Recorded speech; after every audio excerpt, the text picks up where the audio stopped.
Hello friends, कैसे हैं आप सब। स्वागत है आपका चैनल बियॉन्ड द बार में। इस एपिसोड में हम बात करेंगे भगवान विष्णु के कश्यप अवतार पे। बृहस्पति की योजना अनुसार देवता समुद्र मंथन की प्रक्रिया बना रहे थे। ऐसा माना जाता है कि समुद्र को रत्नाकर कहा जाता है। समुद्र अनेक खजानों का घर है। तो समुद्र मंथन की प्रक्रिया का प्रस्ताव लेकर देवराज इंद्र उस समय के महान राजा बलि के पास जाते हैं और उनसे कहते हैं कि हे राजन, समुद्र के इस पृथ्वी पर वनस्पति के अलावा और भी अनेक ऐसी मणिमाणिक, धन धान्य, संपत्ति, विपदा समुद्र के गर्भ में छुपी हैं, जिसे मंथन करके प्राप्त किया जा सकता है। तो सर्वप्रथम देवताओं को लगा कि देवता उनसे कोई छल करने आए हैं, लेकिन इस योजना को बताने पर फिर उनके कुल गुरु शुक्राचार्य ने, दैत्य गुरु शुक्राचार्य ने प्रश्न पूछा कि इसका विभाजन कैसे होगा। तो इंद्र ने कहा कि हमारे गुरु बृहस्पति ने ये निर्णय आप पर छोड़ रखा है। तो शुक्राचार्य ने निर्णय दिया कि जो भी प्राप्त होगा समुद्र से वो आधा आधा बटेगा। फिर इसी आदेश के अनुसार सभी देवता लोग गए भगवान शंकर के पास। उन्होंने कहा कि मुझे कोई ऐसा मार्ग बताएं जिससे समुद्र मंथन की प्रक्रिया से संबंधित सभी वस्तुएं प्राप्त हों। तो उन्होंने मदिराचल पर्वत का वर्णन किया। बोले कि उसके अमुक भाग को आप मथनी बनाकर प्रयोग कर सकते हैं, और डोरी के लिए आप हमारे गले में सर्प वासुकी की सहायता ले सकते हैं। तो समुद्र मंथन जब किया जाने लगा तो मदिराचल पर्वत रसातल में धंसता चला गया। तो वो रसातल में ना धंसे। अब भाई, जब कोई चीज़ धंस जाएगी तो उसका मंथन कैसे होगा। जैसे कि आप मान लीजिए दही में पानी डाल के मथ रहे हैं, तो दोनों हाथ से मथ रहे हैं, एक हाथ से तो मथ नहीं रहे हैं। तो मान लीजिए मथते मथते आपकी मथनी अगर जिस पात्र में मथ रहे हैं उसके अंदर पूरी समा जाए तो आप मथेंगे कैसे। तो उसको बचाने के लिए भगवान विष्णु ने कश्यप का अवतार धारण किया। उस रसातल के संपूर्ण बोझ को उन्होंने अपने पृष्ठ कवच पर धारण किया और समुद्र का मंथन हुआ, जिसमें से 14 रत्न निकले। नाम है कौस्तुभ मणि निकली, कल्प वृक्ष निकला, माता लक्ष्मी निकली, कामधेनु निकला, ऐरावत निकला, अश्व निकला, विष निकला, अमृत निकला।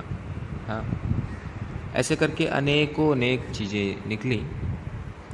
और इस तरह से भगवान विष्णु ने कश्यप का रूप धारण करके उन्होंने समुद्र मंथन में सहायता प्रदान की। और इसी दौरान उन्होंने मोहिनी का भी रूप धारण किया। दूसरी मान्यता ये मानी जाती है कि दुर्वासा ऋषि के शाप से शापित होकर दुर्वासा ऋषि ने इंद्र को ये श्राप दिया कि जा, तेरा समस्त वैभव नष्ट हो जाएगा। तो वैभव नष्ट होने के कारण माता लक्ष्मी को समुद्र में विलुप्त हो गई। तो विष्णु जी के आदेशानुसार समुद्र मंथन किया गया और लक्ष्मी जी को पुनः प्राप्ति हुई।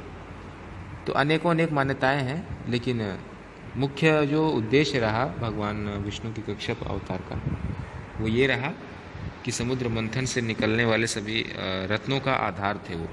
अगर वो ना होते तो शायद समुद्र मंथन संभव न होता। वो न होते तो शायद आज देवता अमरत्व का पान न कर पाते। तो आशा करते हैं आपको इसमें समझ में आया होगा कि भगवान विष्णु ने कश्यप का अवतार क्यों लिया। आगे मिलेंगे, भगवान विष्णु के किसी नए अवतार के बारे में बात करेंगे और बताएंगे कि उन्होंने ये अवतार क्यों लिया। तब तक के लिए धन्यवाद। स्वस्थ रहिए, मस्त रहिए, आनंद करिए। हेलो फ्रेंड्स, कैसे हैं आप सब। स्वागत है आपका चैनल बियॉन्ड द बार में। इस एपिसोड में हम बात करेंगे भगवान विष्णु के कश्यप अवतार पे। बृहस्पति की योजना अनुसार देवता समुद्र मंथन की प्रक्रिया बना रहे थे।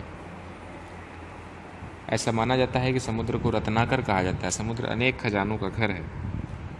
तो समुद्र मंथन की प्रक्रिया का प्रस्ताव लेकर देवराज इंद्र उस समय के महान राजा बलि के पास जाते हैं और उनसे कहते हैं कि हे राजन, समुद्र के इस पृथ्वी पर वनस्पति के अलावा और भी